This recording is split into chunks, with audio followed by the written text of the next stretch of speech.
హరవిరిసిన కన్నులే నీటుతున్నవి, హరమరికలు వద్దని చాటుతున్నవి. తెరమరుగులు ఇప్పుడే తొలగుతున్నవి, మన మనసుకి రెక్కలే తొడుగుతున్నవి.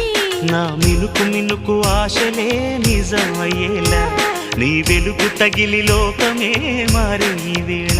నీ చిలిపి కన్నుల కూటిలో నేనే ఉండేలా, నా బ్రతుకు జతక చేయగా వచ్చా గోపాల. కౌగిళ్ళ సంఖ్యలు వేయనా, నిన్ను శృంగార ఖైదీగా చేయనా, ఈ శిక్ష చాలంటూ చాటనా, ఒప్పుకుంటాను ఈ తిటి దండన. పలక తీరి అసలు దారి తెలిసి నడిచి